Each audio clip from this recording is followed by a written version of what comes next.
Wow, that was some hitting. KL Rahul has lit up the Dubai International Stadium. We thought Sanju Samson treated us to what is already the innings of the tournament in the early stages of this year's IPL. KL Rahul matched that. He's managed to get the first 100 of the 2020 edition, and it's 132 of 69 that the Punjab captain has ended with.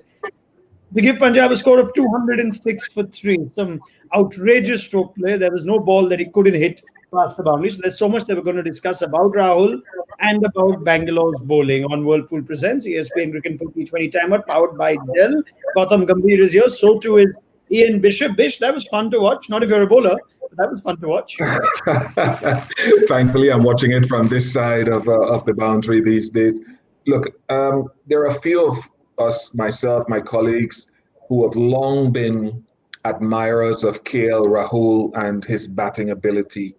The aesthetics of his batting, but the ease with which he plays powerfully in this format of the game. So while we understood what he was able to do for a while now, this was still some innings given the 2 lives that he got as well. Yeah, there seems to be an invincibility about him after a certain point, Gautam. When he starts off, you think he's playing a different sort of role. He got to his 50 in the 12th over of 36 balls. He's then gone absolutely berserk, 82 of 33 to end with. The kind of hitting that is perhaps unparalleled in Indian cricket. Oh, he's a serious white ball cricketer. I've said it many times. Very unfortunate that he's still not opening the batting in one-day cricket and in T20 cricket for India. Yes, Shikhar Dhawan has done reasonably well in one-day cricket, but then he should be opening white ball cricket any day alongside Rohit Sharma. Imagine Rohit Sharma, KL Rahul opening the batting with Virat Kohli to follow. What kind of a batting lineup would that be in white ball cricket? Yes, you've used him at number 4 and you've made him keep wickets, but he has to open the batting in one-day cricket or in white ball cricket, irrespective of whatever form someone else is in. Because KL Rahul at the top of the order has the ability to get probably double 100 in one-day cricket. Rohit Sharma has that ability, which is a very unique ability. KL Rahul exactly have the same ability to get a double 100. Why would you want to waste someone like KL Rahul batting him at number 4 or 5 in white ball cricket? Just because you have to probably compensate someone at the top of the order, for example, Shikhar Dhawan, but then KL Rahul is in a different altogether. Is he the best Indian T20 batsman? That's a question for both of you.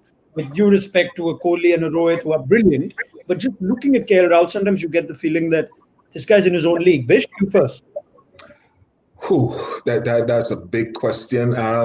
He has a wider range of shots, I would think, than the aforementioned players. If he can find that consistency, and I love to hear Gautam talk about his peers in terms of the guys who open the batting, because he knows better than anyone else the challenges, the skill that's required. So India have, though, let me put it this way, India have a problem of plenty, which is better than a problem of lack. And you can toss up several of these guys who can open the batting and do an excellent job for you. But I have to admit to you, over the years, as I said, I have been a great admirer with some of my colleagues of the skill of KL Rahul. Same question, Gautam. No. Sharma is the best T20 cricketer batter in India right now. Then KL Rahul, and then probably Virat Kohli. I didn't get your voice clearly. Could you just give me that answer again? What do you make of that? No, he's not the best right T20 cricketer batter in India. Rohit Sharma is the best T20 batter in India. Then KL Rahul, and then probably Virat Kohli. But I would not Virat Kohli in the same league also with KL Rahul. Probably in T20 cricket, KL Rahul is better than Virat Kohli. All right. There are many things that stand out about that innings. But there comes a point where there are certain batsmen, Kohli is probably in that league too, where even if you're bowling good balls, they can hit shots out of anything. He hit that 1-6 of Umesh Yadav, near full toss outside off stump. He's then hit Shivam Dube, who's, I think, executed a pretty decent fullish ball or a Yorker outside off stump. He's managed to hit that for 4 as well. Gautam, take me through that ability of a batsman. He gets into this zone where he can hit anything. Now, is that got to do with the quality of bowling, or is that regardless of the quality of bowling? See, very few batters actually I've seen who can hit the ball on both sides of the wicket. Rohit Sharma is one. Yeah. And KL Rahul is the other one. Virat Kohli, if you see, nothing to take away from Virat Kohli, but he's a lot leg side dominated batter. But KL Rahul, it's very difficult whenever he's in this kind of a mood. You can't pitch him, you can't give him width, you can't bowl in the stumps as well because he's got such a wide range, exactly like Rohit Sharma, where he's in great mood. It's impossible to stop him. And when I was captaining the side, I said I fear Rohit Sharma more than anyone else, to be honest, as a leader, because I have to have 4 or 5 plans for Rohit Sharma. Apart from Rohit Sharma, I have never feared anyone. For example, not even AB de Villiers or Virat Kohli. But yes, Mm. Rohit Sharma, now someone like KL Rahul, if I'm leading the side, I will have to fear. I will have that fear in my mind that I need to have 4 or 5 plans because if plan A doesn't work, plan B doesn't work, I have to have a plan C. But with Virat Kohli, you can actually have 2 plans. With AB de Villiers, you still can have 2 plans. Yes, he plays 360 degrees, but then there are times when you can actually use a short ball against someone like AB de Villiers, and he's actually struggled against the short ball as well. So it's fine. He can innovate a lot of shots, but then the range of shots which KL Rahul and Rohit Sharma has for a captain, it's a nightmare. What about a bowler, Bish? What do you bowl to a batsman who's in this sort of form? I think one of the things is take your patches, but other than that, Well, what I will say is that your skills have to be on. Something that we'll discuss throughout this IPL is the esoteric skill of the Yorker, which has to be a go-to ball. And there's only a small group of guys led by Lassit Malinga, Jasprit Bumrah when he's unsung, Dwayne Bravo when he's in his best rhythm, who can bowl the straight Yorker, the wide Yorker, and perhaps change their pace with great accuracy. When KL Rahul is batting like this, or Rohit Sharma is batting as he did yesterday, your skills have to be absolutely on. Otherwise, there's no margin for error. And we see that with RCB Stain, Umesh Yadav, and those guys aren't where they need to be. let's talk about RCB's bowling. Right, just Gotham. one thing. Just Gotham, wanted to sure. say one thing. Just wanted to add one thing. I have not seen actually many bowlers in the death using a short ball or probably a bouncer as well. They rather go full than actually sometimes going short because they still have one bouncer up their sleeve. And as a batter, if you're batting in the slog overs, you know that a bowler will not use that short ball. Okay, back of length is fine, but a genuine short ball around your chest side or probably around your helmet as well is not something we've seen very consistently. Going forward, yes, even if someone is batting at 100, a good short ball is a good short ball with a mid off up and a fine leg and third man back. Let him just take you on with a good short ball. But if you bowl those half length, it's kind of free hits. Yeah, I think what we're seeing is a lot of captains, a lot of bowlers wanting their fine leg in, and therefore the bouncer almost goes out of it. Bish, is that a ball you could bowl, even if it's a double bluff, even if it's fine legs in at times? To certain batsmen on certain grounds. If you've got a big ground, I mean, someone like Rohit Sharma, who plays the short ball so well, if he's playing, say, at the Wankhede, Yeah. you don't want to be taking that risk. So what most guys are forced to do now is say, okay, some guys bowl the short ball, but a lot of their stock deliveries, they say, look, I'll use down the ground as the area that I want to control. So I wouldn't say nobody uses it. I see some guys use it, but I'll still say the Yorker is premium value, whether it's the straight Yorker or the wide Yorker as a defensive option. Right, let's talk about RCB's bowling, Gotham. It's not a news story, but there was this optimism around them. Perhaps this is a new season. You started with a win. What did you make of them? Dale Steyn went the distance. Umesh Yadav didn't complete his quota, and Shivam Dube is bowling at the death. Your thoughts? I think again the same problem what we've been seeing since last 7 or 8 years. Bowling and bowling in death overs. If you've got Umesh Yadav, Navdeep Saini, and Dale Steyn, and then Shivam Dube is bowling the 20th over, probably there's miscalculation and poor captaincy as well. See, if Umesh didn't have the best of days, you can finish him by the 16th over, and then you got to have your best bowler bowling the 20th over, which was Navdeep Saini. Dale Steyn bowling the 19th and Shivam Dube bowling the 20th.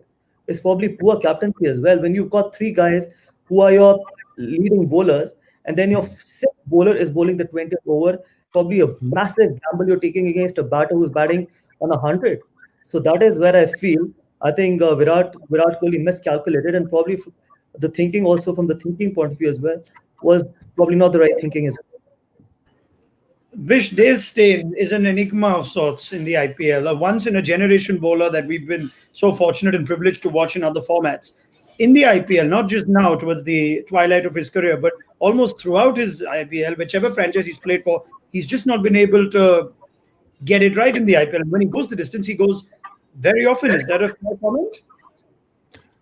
I'll have to look back to the stats historically to see that, but the way that I've looked at him, I thought coming into this season, and look, there's still time ahead. I thought at 37, and from what I've been seeing over the last couple of years, obviously he's never been consistently good at the depth of the innings. New ball, maybe sometimes in the middle of the innings at his pump, he was at his best.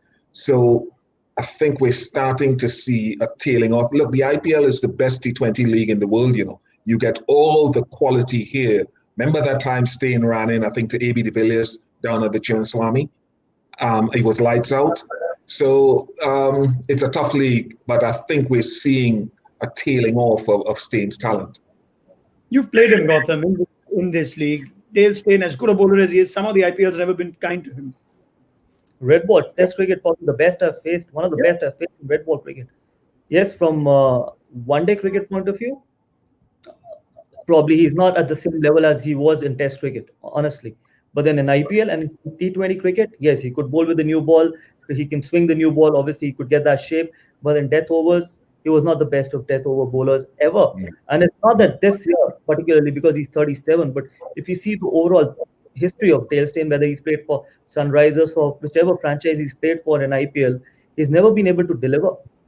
And if your premier fast bowler, Dale Steyn, probably one of the best fast bowlers going around at that time, could not bowl in the death.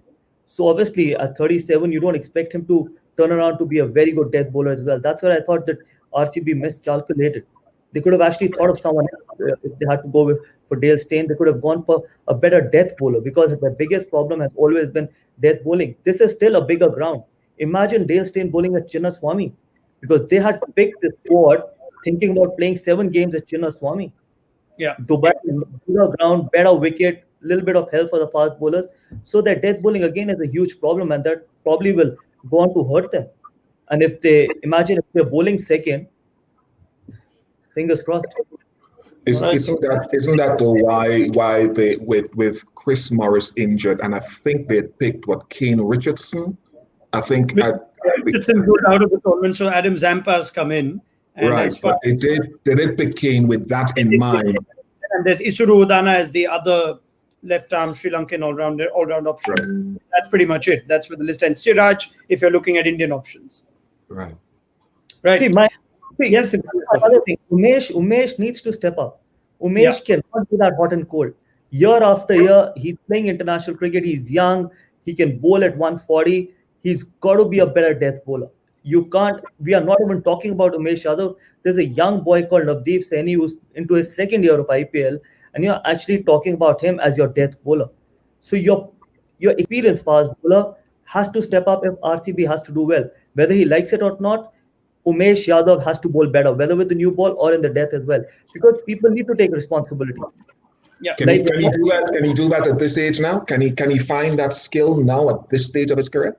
See, you expect someone like Virat Kohli to take responsibility in batting. You expect Umesh Yadav to take that responsibility.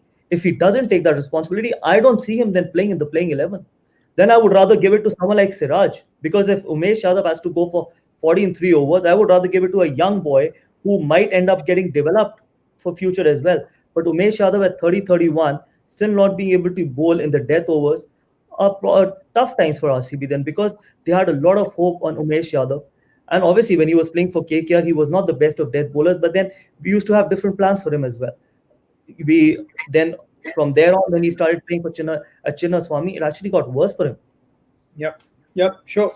One advantage of going deep into a discussion that we love to on ESPN Weekend for T20 Timeout is we tend to go over and we get a glimpse of the innings that's already started. But the fun part is then we can actually react to surprises that are thrown at us from the franchises. We spent the entirety of the pre-show talking about Virat Kohli opening the batting. Poor Devdutt Padikkal, pressure with runs and scoreboard has fallen in the first over. And Josh Philippe came in at 3 ahead of Virat Kohli, which is an interesting move. We know Josh Philippe gets all his runs at the top of the order playing in the Big Bash League.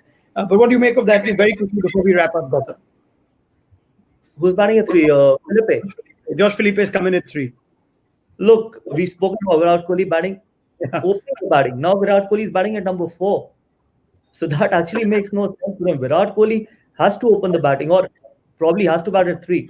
He can't go later than 3. I don't know what's the scene. I hope that Josh Philippe uses this opportunity to the best of his ability. But then again, I would not actually push Virat Kohli at number 4 at any cost. This puts Kohli to 4. It also puts De Villiers at 5. So, what's the thinking here, Vish? Even though Felipe has played most of his T20 cricket at the top. I don't know. I can only speculate, and I don't know enough about Josh Felipe, to be honest with you. So I'm going to be very intrigued in this innings. But from what I've read, from just looking up his numbers, are they thinking that this guy can go into the power play, get him off to a dynamic start in pursuit of this? I don't like Virat Kohli and AB down further down. All right. I think we're all in agreement on that. Let's pick up this conversation and see how things stand at the end of the game. Thank you very much, Ian Bishop, Gautam Gambhir. More from you at the end of the game on Whirlpool Presents ESPN Cricket Info T20 Timeout powered by Dell. RCB have their work cut out. If they even get close to this target of 207, should be a hell of a game.